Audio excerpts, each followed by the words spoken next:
If you never made homemade crepes, watch this video because I will tell you all the secrets to make the most tender crepes. My favorite way to eat them is with dulce de leche. Hi guys, welcome back to our channel. In case you're new here, my name is Marco and today I'm going to make my mother's recipe for crepes, which I might be biased, but they are the best. So let's start. In a big bowl, I'm going to add eggs, whole milk,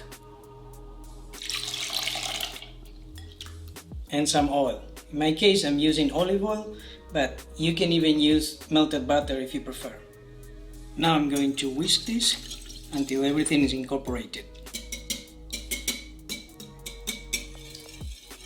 Once it looks like this, I'm going to add the rest of the ingredients, which are all-purpose flour, cornstarch, and salt. And now I'm going to mix until everything is well incorporated again. Another way is you can mix everything together in a blender, which is easier, but I always make it my mother's way. This is such a quick and easy recipe and so versatile that I think everybody should learn. In Argentina, it's very common that we do cannelloni, the Italian meal, because we have a lot of Italian descendants, and we do it with crepes instead of the dough that is made from the noodles. We do it with crepes. In my family, cannelloni, it's always made with crepes. And of course, in Argentina, we also eat them sweet with dulce de leche, which is a delicious dessert. In case you're wondering why I use cornstarch in the mix, that makes the crepes more tender and light.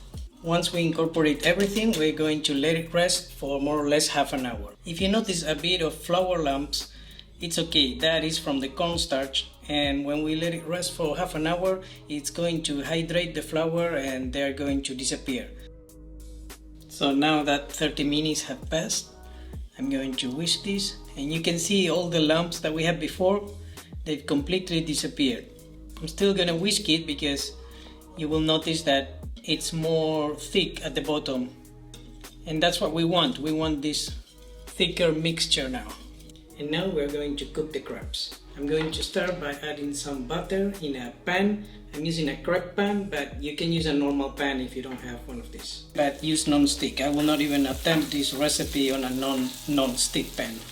Something important is keep mixing the butter with a ladle every time you're going to make a crepe so that everything is properly mixed. And as soon as you put it, swirl the pan around so that it covers the bottom of the pan. If there are some holes, just add a bit more of the butter, it's no problem. You can choose to make this as thick or as thin as you want by adding more or less butter. And when the top looks dry like this, start detaching the edges to get it ready to be flipped. One way to know if it's ready to be flipped, just slide some spatula underneath and spy it. This is too white for my taste, so I'm gonna let it cook a bit more. And another option is you shake the pan, and if the crepe is loose, it's detached, then it's ready to be flipped. You see, this has those golden colors that I like, and also it's loose like this, so then we can proceed to flip it. With the same spatula, I'm going to also use my hands a bit. Or you can flip it on the air if you feel confident enough. Wish me luck. It's not that hard, but it requires some practice. Woohoo! And now from this side is the same concept. If I see it's golden the way I like it, I take it out. And here are all the crepes done.